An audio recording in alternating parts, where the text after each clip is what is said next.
Para muhibbin rahimakumullah. Al-hikmatul ula, hikmah yang pertama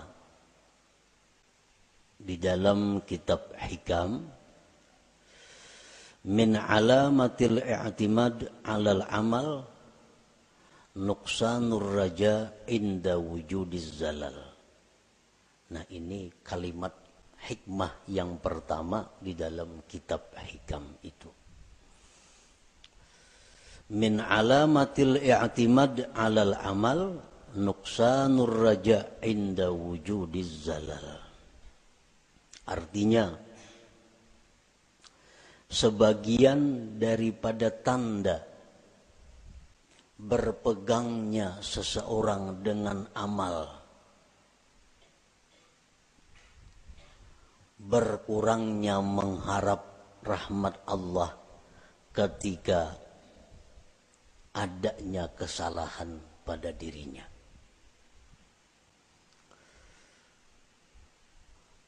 Apabila kita melakukan satu dosa, apabila kita ketinggalan satu wirid yang rutin, nah kemudian kita merasa jauh dari rahmat Allah, kita merasa jauh daripada kasih sayang Allah, itu menunjukkan bahwa kita namanya berpegang dengan amal.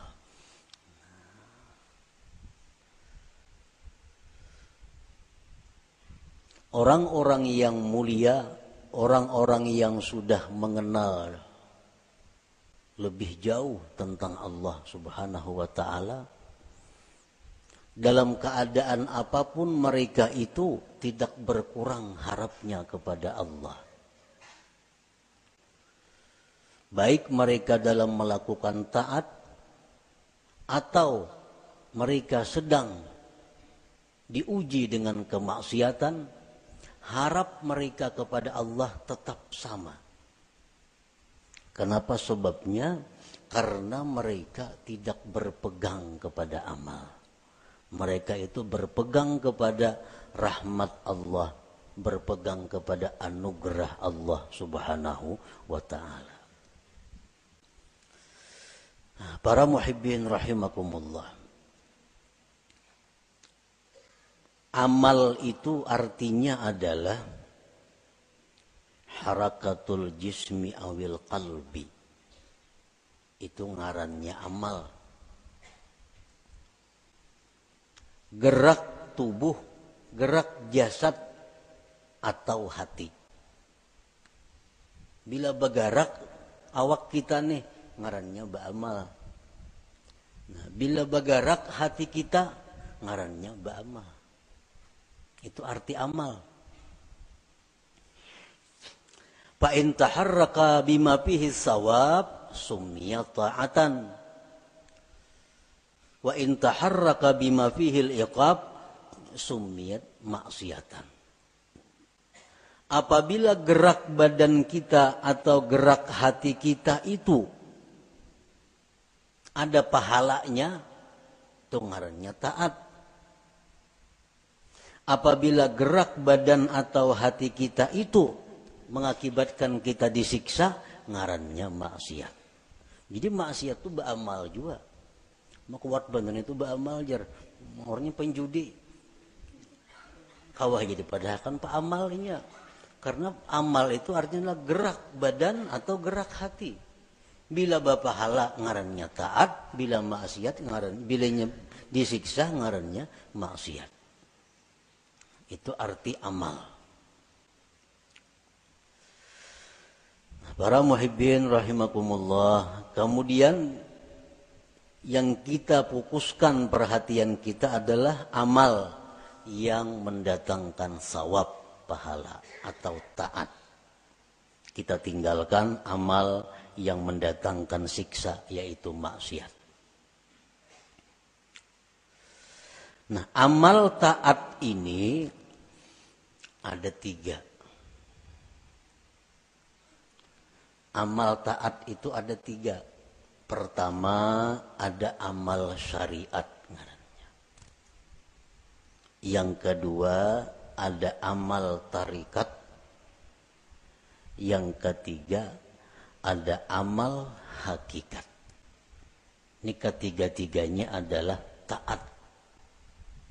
Ketiga-tiganya adalah taat.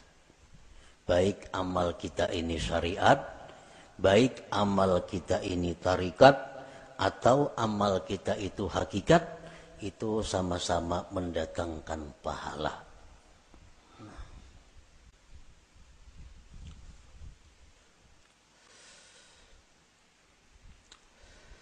Amal syariat untuk apa? Para ulama tasawuf mengatakan amal syariat itu gunanya liislahil jawarih, untuk membaguskan anggota tubuh kita. Membaguskan mata, membaguskan telinga, membaguskan mulut, membaguskan tangan, membaguskan kaki. Itu disebut adalah amal syariat. Kayak apa mata supaya bagus? Jangan memandang yang diharamkan Allah. Kayak apa mulut nang bagus? Jangan berkata-kata yang dilarang Allah. Kayak apa batis nang bagus? Jangan melangkah kepada jalan yang diharamkan Allah.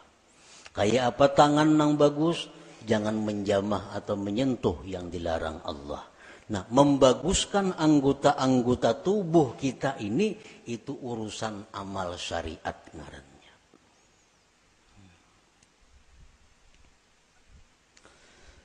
Wa amalut tariqah li islahil qulub. Sedangkan amal tarikat itu untuk membaguskan hati.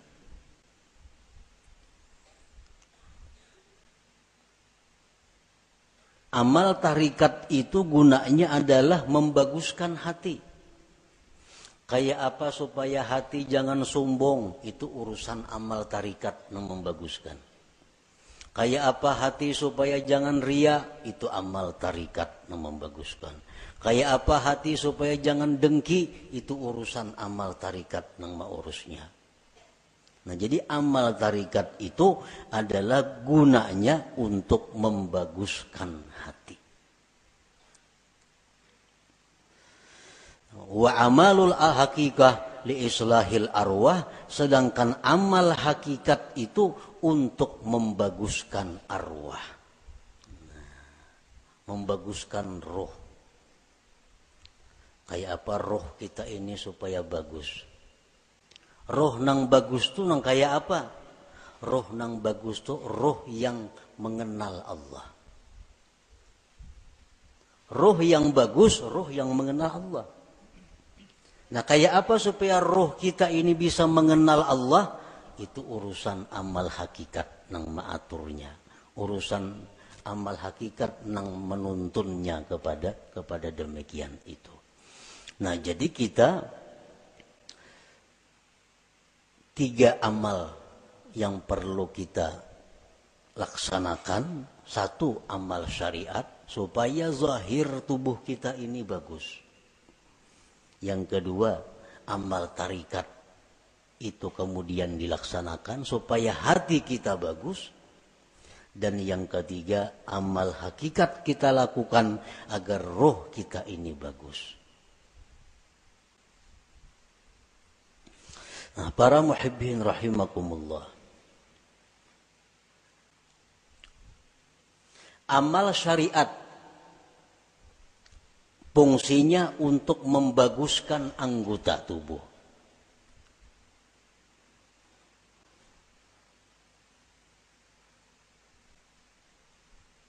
Amal syariat fungsinya untuk membaguskan anggota tubuh. Apa inti daripada amal syariat itu? Amal syariat itu saling banyakan. Tetapi kembali kepada 3 pokok. 3 pokok inilah yang disebut dengan amal syariat. Pertama, tobat.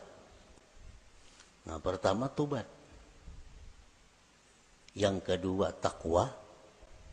Yang ketiga istiqamah. Nah, ini seluruh amal syariat kembali kepada tiga ini. Tobat, kemudian takwa, kemudian istiqamah. Nah, tobat artinya apa? Membersihkan diri daripada yang kotor-kotor. Membersihkan diri daripada maksiat-maksiat. Itu tobat. Dimandii, mandi, itu tobat namanya.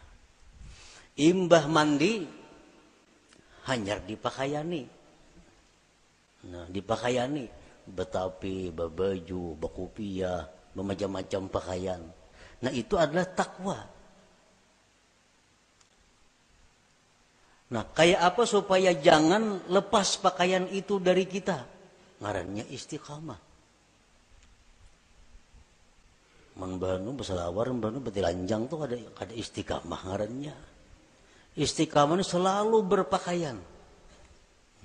Artinya apa? Selalu menjunjung perintah Allah, menjauhi yang dilarang Allah dalam keadaan apapun. Itu istiqamah. Dalam keadaan susah, rajin ibadah. Dalam keadaan kaya, rajin ibadah. Dalam keadaan sakit, rajin ibadah. Dalam keadaan sihat, rajin ibadah. Dalam keadaan apapun, ibadah kada tertinggal. Ini ngarannya istiqamah. Nah, tiga hal itu urusan amal syariat.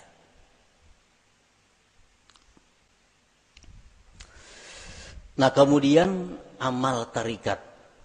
Banyak banget tarikat itu amalannya. Tetapi intinya kembali kepada tiga. Supaya hati kita ini bagus. Pertama, ikhlas. Ikhlas.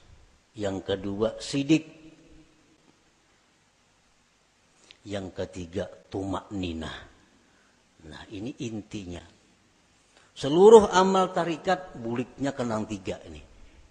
Bila yang tiga ini bisa kita laksanakan, maka kita sudah mempunyai amal tarikat ngarannya. Berarti sudah punya hati yang bagus. Pertama, ikhlas. Yang kedua, sidik. Setiap orang sidik pasti ikhlas. Orang ikhlas belum tentu sidik. Jadi sidik itu lebih tinggi kedudukannya daripada ikhlas.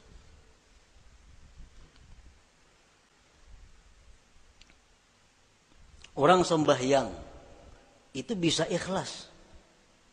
Belum tentu sidik. Belum tentu sidik. Buktinya apa? Belum tentu sidik. Seringkali kita mengucap dalam sembahyang itu Bismillahirrahmanirrahim. Mulut kita. Tapi hati kita di manakah? Hati kita di rumah. Itu kada jujur ngarannya. Kalau orang yang jujur, mulutnya Bismillahirrahmanirrahim, hatinya Bismillahirrahmanirrahim. Nah, jadi kedudukan sidik lebih tinggi daripada ikhlas.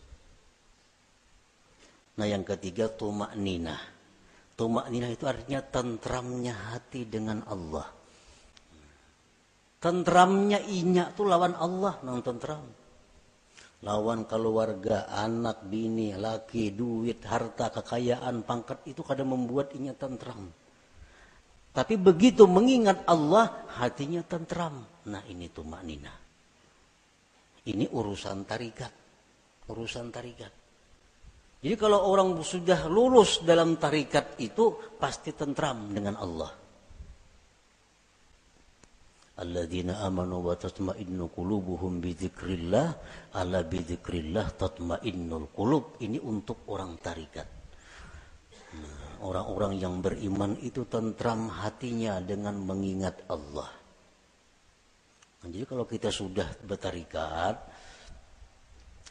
lulus dalam tarikat itu, pasti kita tentramnya kita dengan Allah. Tak kumpul lawan siapa saja, kadang membuat tentram. Tapi begitu kita ingat Allah, walaupun saurangan di hutan belantara, tetap tentram hatinya. Nah ini sudah orang yang lulus dalam tarikah ngarannya. Nah yang ketiga, hakikat, amal hakikat. Hakikat tadi gunanya untuk membaiki roh. Roh yang baik itu roh yang kenal Allah. Nah kayak apa roh kita ini supaya kenal Allah? Itu urusan amal hakikat. Pekerjaan hakikat. Dan inti pekerjaan hakikat itu kembalinya kepada 3. Pertama muraqabah. Nah, muraqabah. Muraqabah itu artinya merasa dirinya selalu diawasi oleh Allah. Merasa ditilik oleh Allah. Merasa diperhatikan oleh Allah. Lalu kada wani berbuat hal-hal yang kada baik karena selalu diawasi oleh Allah. Nah itu muraqabah. Bila orang tuh kawak nangka itu merasa diri diawasi oleh Allah siang malam di kamar, di rumah, di pasar, di kantor, di hutan, di perumahan, merasa selalu diawasi Allah, maka orang ini akan diberi Allah musyahadah. Nah, musyahadah.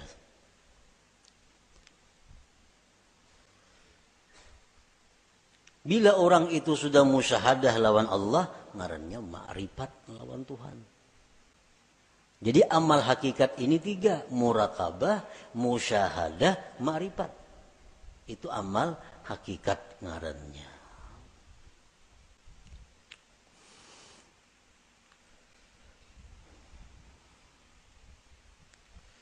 Wa'budillah ka'annaka tarah. Beribadahlah kamu kepada Allah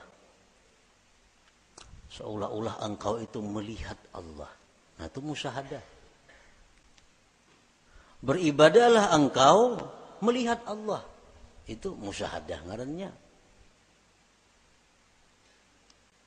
Tapi fa illam takun tarah, jikalau engkau belum mampu melihat Allah, fa innahu yarak, Allah melihat engkau. Nah itu muraqabah ngarannya. Kalau kita merasa dilihat oleh Allah siang, malam, bisukan, kamarian, dimanapun merasa dilihat oleh Allah, itu ngarannya kita muraqabah. Satu saat kalau kita terus menerus demikian, kita akan musyahadah. Kita akan musyahadah. Bila musyahadah itu diberi ma'rifat ujung-ujungnya. Nah amal hakikat itu 3 macam. Muraqabah, musyahadah, ma'rifah. Nah para muhibbin rahimakumullah. Jadi amal ada 3. Amal syariat. Yang pertama kita laksanakan amal syariat. Tobat, takwa, istiqamah. Supaya apa? Zahir tubuh kita bagus. Yang kedua, amal tarikat. Supaya hati kita baik. Dengan apa? Ikhlas, jujur, tumakninah. Tentram dengan Allah. Yang ketiga, amal hakikat. Supaya roh kita ini baik. Muraqabah, musyahadah, ma'rifat. Para ulama sufi mengatakan la yasihul intiqal ila maqamin hatta yuhaqqika ma qablah. Tidak sah seseorang itu berpindah ke suatu makam, ke suatu amal, ke suatu perbuatan sebelum memantapkan sebelumnya. Sebelum mantap nang pertama jangan berpindah. Nang pertama apa tugas kita? Syariat. Amal syariat. Nah, jangan hendak masuk ke amal tarikat amun ini belum mantap. Jadi apa yang harus kita mantapi terlebih dahulu? 3 perkara. Tobat, takwa, istiqamah. Nah 3 ini diurus. Bila 3 ini kita sudah mantap, nah hanya kita naik ke amal tarikat. Pertama tobat. Jadi pengertian tobat ini jangan kita beranggapan bahwa nang batubat itu orang-orang periman nang perlu kada. Kita ini perlu kepada tobat. Jangan dianggap orang nang tengah jalan itu nang harus batubat. Jangan orang-orang nang kada karuan itu kita anggap inya perlu batubat. Sebenarnya kita sendiri mesti selalu tobat. Kita tiap hari mesti tobat. Kita merasa kadang-kadang orang aja yang perlu batubat, seorang kada perlu asa baik. Nah ini nang kada mau naik kelas. Umuran itu aja. Kenapa? Karena bila merasa tubat orang nang perlu betubat, seorang ini asa bujur sudah. Pada tubat itu perlu setiap orang. Walaupun lain-lain bentuk tubatnya. Sebagian orang ada yang mesti tobat daripada kafir. Sebagian orang ada yang perlu tobat daripada dosa besar. Sebagian orang ada yang perlu tobat dari dosa kecil. Sebagian orang ada yang perlu tobat daripada makruh. Tobat daripada khilaful aula yang kurang baik. Jadi setiap manusia dengan tingkatan apapun itu mesti tobat.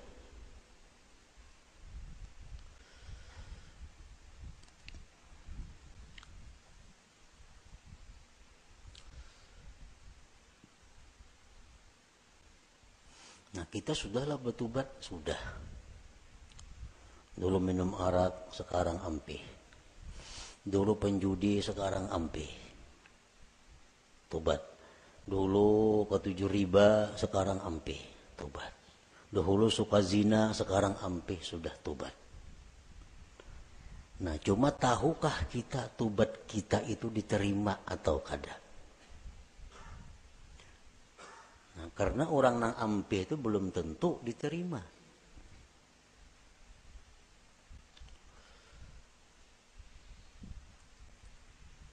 Intinya adalah diterima. Apakah tobat kita itu sudah diterima oleh Allah atau belum? Nah ini yang kada tahu. Maka kita kada boleh naik ke suatu makam, ke suatu tingkatan sebelum memantapkan tingkatan yang pertama, hanyar tingkatan yang kedua, mantap nang kedua, hanyar naik ke tingkatan nang ketiga.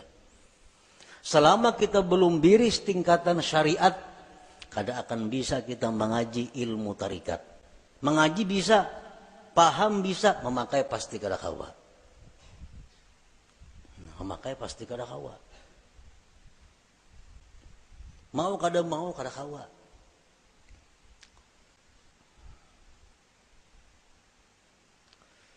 Tarikat belum biris, belum matang, belum selesai, kada akan bisa naik kepada hakikat. Maka dengan hakikat itulah kita bisa dapat kepada ma'rifat. Nah, jadi diibaratkan itu ma'rifat itu satu mutiara. Nah, mutiara, andaknya mutiara itu di dalam ruangan nang halus, muat awak. Ruangannya muat awak. Ruangan nang halus ini andaknya di sebuah kamar. Nah, kamar kawah jorong boleh membaandam. Dan kamar itu andaknya dalam sebuah rumah. Nah, rumah ini mau naik sepeda motor kawah aja rumah. Nah, jadi kita kada bisa masuk ke rumah kalau kita masih banyak bawaan. Ada kawan. Kalau kita masih banyak bawaan kita ini masih berinting, sering banyakan bawaan. Kalau kita bakajal ke rumah, kada kawa. Buangi. Nang kada perlu supaya kita kawa masuk ke rumah. Nah, motor ditinggal. Nang mana diisi motor. Toko ditinggal. Kalau mangkut toko ke rumah, kada kawa. Nah, kios ditinggal, kabun ditinggal, kada muat rumah. Nah, jadi nang kau masuk ke rumah hanya barang-barang tertentu. Nah, artinya apa? Syariat itu laksana rumah. Begitu kita masuk syariat, banyak nang kita tinggalkan. Riba tinggalkan, permainan tinggalkan, zina tinggalkan, semua aja tinggalkan. Kawa tuh kita masuk ke rumah. Nah, sepeda motor kawa dibawa ke rumah, sepeda kawa dibawa ke rumah. Begitu kita hendak masuk kamar, ngalih membawa sepeda motor ke kamar, ngalih membawa kendaraan ke kamar itu. Pas ditinggal di luar kamar, baka karasan kada kawa bahanjuran. Nah, sama halnya kita ini kalau hendak masuk kepada tarikat, buangi gawian-gawian yang lain-lain supaya kita muat bandak di situ. Nah, hendak masuk pulang ke hakikat, halus kamarnya muat awak, jam tangan gini dipacul kada kawa. Kacamata santuk pacul juga. Muat berarti lanjang aja kawa lagi. Nah, hanyar kawa kita masuk ke kamar nah halus tuh untuk mengambil yang berharga yaitu mutiara atau ma'rifat itu. Nah, itu artinya kita kada kawa melangkah ke situ kalau sebelum matang yang pertama. Nah, syariat ini yang dibiriskan terlebih dahulu. Cara kita berjual beli, cara kita bergaul, cara kita makan, cara kita berpandir, cara kita berpakaian, sesuaikan dengan syariat. Bila kada sesuai lawan syariat, hendak ke hakikat, kada bisa. Jamin kada bisa. Napanya bisa? Pandirnya aja. Pandirnya aja bisa. Praktiknya kada bisa. Itu sudah hukum, ketentuan. Syariat kada mantap, kada kawan naik ke tarikat. Tarikat kada mantap, kada kawan naik ke hakikat. Nah, jadi fokus kita ini adalah membaguskan dahulu syariat kita. Kayak apa membaguskan syariat? Tobat. Nang ketujuh menggibah, tobat. Nang ketujuh riba, tobat. Nang ketujuh memakai pakaian haram, tobat. Imbah kita tobat itu perlu diteliti, perlu dipikirkan. Tobatku ini diterima juga kah, kada kah? Selama kita belum ada ketentuan tobat ini diterima atau kada diterima, hati kita masih kada nyaman, hati kita masih kada tentram karena belum ada kepastian tobat atau kada tobat. Takwa kemudian ibadah, sembahyang, puasa segala macam. Takwa, istiqamah terus menerus seperti itu. Bila 3 macam ini kawa, nah ayo ya naik kita ke amal apa? Ke amal tarikat. Kita wajib mengusahakan syaratul kabul. Kita wajib mengusahakan syarat diterima tobat kita. Diterima takwa kita. Diterima istiqamah kita. Itu kita wajib mengusahakan persyaratannya supaya ini diterima oleh Allah. Sembahyang contohnya. Kayak apa sembahyang itu supaya diterima oleh Allah? Ada syarat-syaratnya. Yang pertama, supaya sembahyang itu diterima oleh Allah, syaratnya adalah ilmu. Aqullu man bighairi ilmin ya'malu amaluhu mardudatun la tuqbalu.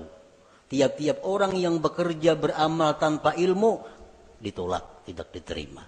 Jadi sembahyang kita ambil contoh amal syariat sembahyang contohnya, supaya sembahyang ini diterima Allah kayak apa? Satu, punya ilmu. Belajar bujur-bujur sembahyang tuh. Rukuk kayak apa, sujud kayak apa, amun masbuk kayak apa, kada salat membaca Fatihah kayak apa caranya. Nah, bujur-bujur belajar sembahyang supaya sembahyang kita diterima. Yang kedua, supaya diterima sembahyang itu ikhlas. Berhubung ini amal syariat, ikhlasnya pun ikhlas syariat. Ikhlas syariat yang kayak apa? Sembahyang mengharapkan surga, sembahyang karena takut lawan api neraka, ikhlas menurut syariat. Sembahyang kita mudahan masuk surga dengan itu syariat bujur, ikhlas. Kenapa sembahyang? Takutan kalau pindah ke neraka mati. Itu ikhlas dalam syariat. Jangan ada tujuan lain sembahyang. Contoh, kita ambil contoh sembahyang supaya dipuji orang, supaya dihormati orang, dimuliakan orang. Jangan ada sedikit pun dalam hati demikian. Ikhlas. Yang ketiga, syaratnya diterima itu sembahyang atau amal-amal ibadah lainnya, muwafaqatus syurut wal arkan wal adab. Sembahyang kita ini sesuai syarat. Penuhi syarat-syaratnya apa? Rukun-rukunnya apa? Adabnya apa? Orang nak sembahyang mesti berwudu, suci daripada hadas najis, menutup aurat, menghadap kiblat, masuk waktu. Nah, penuhi. Bersihin najis, sucikan hadas dengan wudu, tutup aurat, tunggu waktu sembahyang, bila masuk hanyar sembahyang. Nah, itu syaratnya sudah biris. Syaratnya biris, rukunnya, rukun sembahyang. Ruku kayak apa, bacaan Fatihahnya kayak apa, sujudnya kayak apa, sesuaikan dengan aturan. Embah itu pulang adab. Walaupun sembahyang ini syaratnya cukup, rukun cukup, tapi kada beradab, itu bisa kada diterima.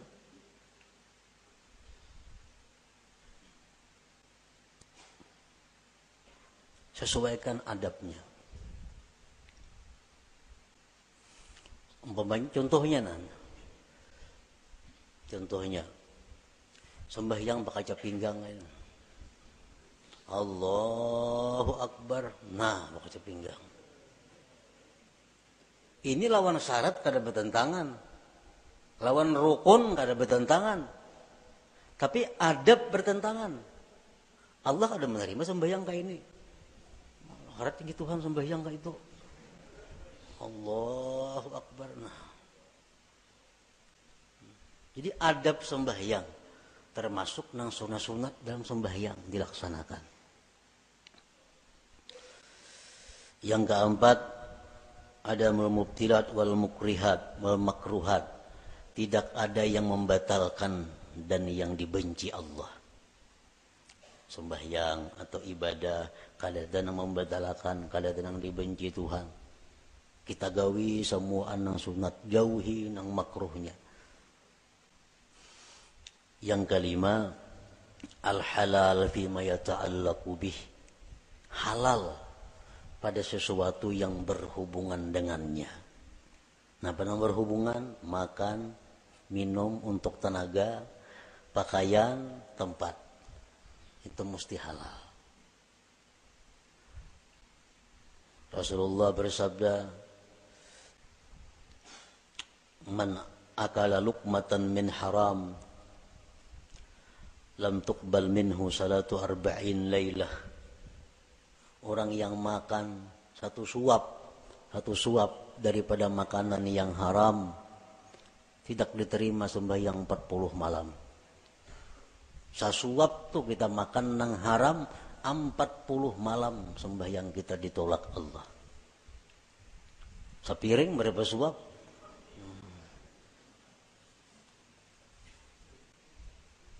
Nah, ini urusan amal syariat.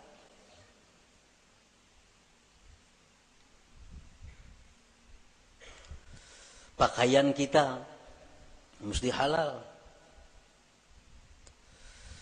Rasulullah SAW bersabda, man ishtara sauban bi asri darahim bisamanihi dirhamun haram lam yaqbalillah salatahu ma dama alaihi minhu syai'.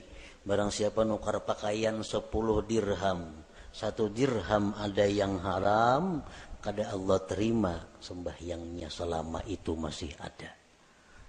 Nah, jadi kalau amal syariat ini kita biriskan dan kita usahakan syarat diterima oleh Allah, nah hanya kita melangkah ke amal tarikah. Hanya ke amal tarikah. Para muhibbin rahimakumullah. Imam Ahmad ibnu Athaillah tadi mengatakan, Termasuk tanda orang yang berpegang dengan amal, kurangnya berharap kepada Allah ketika terjadi maksiat pada dirinya. Nah sekarang kita tadi beramal, tobat sudah kita laksanakan, syarat-syarat untuk diterima sudah kita laksanakan, takwa sekarang ini kita laksanakan, istiqamah kita laksanakan. Jangan sekali-kali kita berpegang, kita condong, kita gembira dengan tobat, takwa, dan istiqamah itu. Jangan sekali-kali kita berpegang, jangan sekali-kali kita bersandar, jangan merasa gembira dengan tobat, takwa, dan istiqamah tadi. Kenapa sebabnya? Karena takwa, tobat, istiqamah itu bagian amal syariat tuh. Itu kada akan bisa memasukkan kita ke dalam surga. Ada perlu kita gembira dengan itu. Lalu apa yang kita gembirakan? Yang kita banggakan, yang kita gembirakan itu adalah rahmat Allah yang datang kepada kita sehingga kita bisa tobat, bisa takwa, bisa istiqamah. Nah, rahmat Allah ini yang kita gembirakan, bukan takwanya. Nah, bila kita menggembirakan dengan takwa yang kita lakukan, ngarannya berpegang dengan amal. Bila orang berpegang lawan amal itu, lawan Tuhan turun naik. Bila banyak maksiat, asa jauh lawan Tuhan. Bila berbuat taat, asa parak lawan Tuhan. Padahal Tuhan itu kada berjauh berparak sebenarnya. Nah di situ kelemahan tauhid kita. Kenapa kita bila berbuat maksiat, asa jauh lawan Tuhan. Berbuat taat, asa parak lawan Tuhan. Karena kita berpegang lawan amal. Jangan kita berpegang dengan rahmat Allah, apapun keadaan kita selalu dekat dengan Allah. Baik dalam maksiat kita dekat dengan Allah.